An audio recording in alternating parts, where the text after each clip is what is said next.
When we want to sell knowledge products online, or we want to sell a business or coaching practice online, we have to think of the transformation that is going to happen once a client actually joins your course.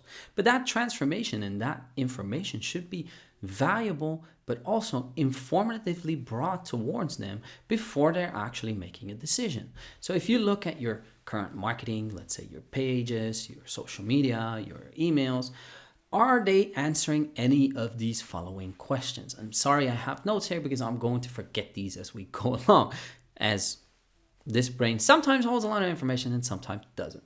So the first question that you have to ask for yourself, expecting that you already know who your avatar is, what pleasure does your product give to your avatar? So what does it bring to them? And then you can talk about nuts and bolts that reality is going to be inside your course or in your program, or you can talk about what is it going to do inside their life. That's question one. What pleasure is it going to give you? Secondary, we're going to ask them, how will their life change after using or buying or going through your course? Because you want to describe the effectiveness of what is going to happen once they step through this door and once they see this transformational happen inside their lives. So what is actually going to change in their life? And if you can just tie that into things that they already are inclined to potentially be in love with, so their partner, their dog, their kids, their family members, their bosses, whomever, that's going to make a massive impact, because a lot of people only drive change because they want to be more loved by others or more liked by others. Third question, who will they become after your product? So let's say if you're selling something to beginners, what is going to happen after they actually joined in and actually they have walked through the steps that you described them to?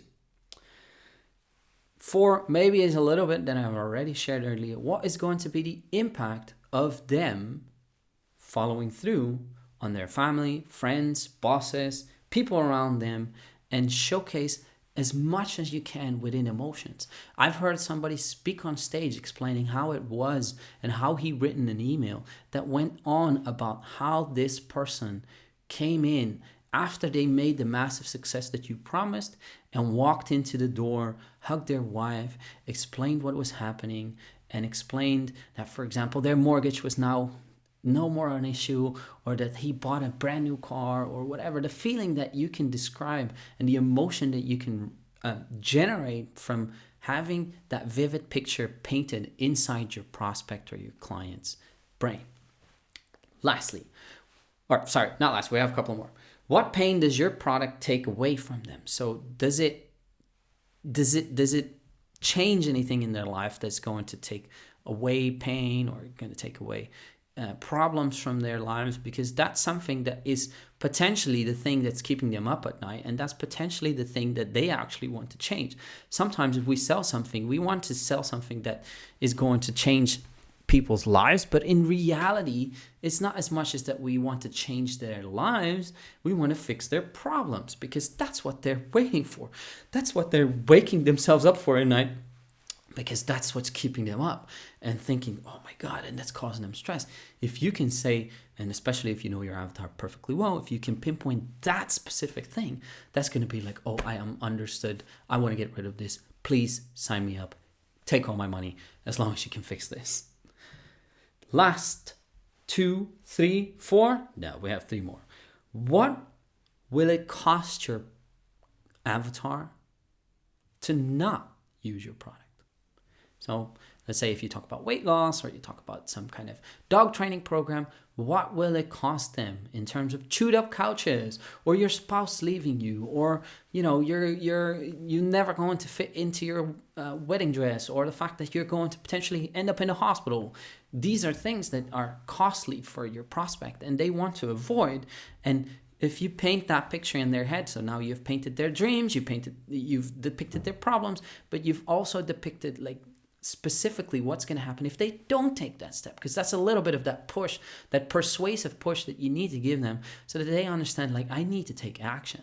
And not just need to take action because tomorrow the price will go up. No, I need to take action because if I don't do this, my life will not change, or this will not happen. My couch will be eaten. My wife will leave me. My business will crumble. Whatever that might be for the product that you're actually selling.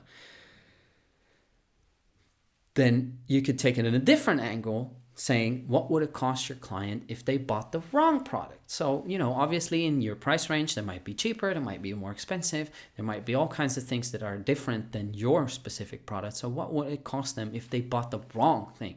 So would they have to buy it again? Would they potentially waste hours and hours of their time? Did they have to take 10 different things? Would they buy something and have to do it over and over and over again? Or would they buy something and then figure out that it actually didn't really work? These are all things that you can describe by saying my product is superior to anything else because it A, solves this problem, A, it gives you this potential dream that you're looking after, and C, you're also going to mitigate all these issues by not buying the other inferior products.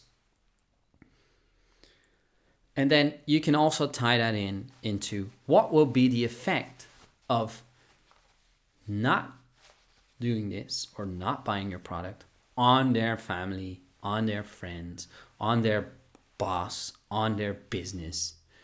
Because that's another emotional driver. We're much more likely to change for other people than for ourselves. And if we can see, if this realization, if I don't do this and I'm going to lose my spouse, or my dog is going to run away, or I am going to endanger the lives of my family members because whatever reason, that could be a really great driving force for people actually to take a step and purchase your product. So these are some things that you can answer, and some questions you can answer that can improve how you write copy, how you improve your sales pages, or how you improve what you say in your emails to make more persuasive positioning and emotional driven. The word is leaving me. Emotionally driven changes in people's lives so that they will not be just buying your product, but they will emotionally buy into what you're selling. I hope this was valuable, and looking forward to seeing you back next time.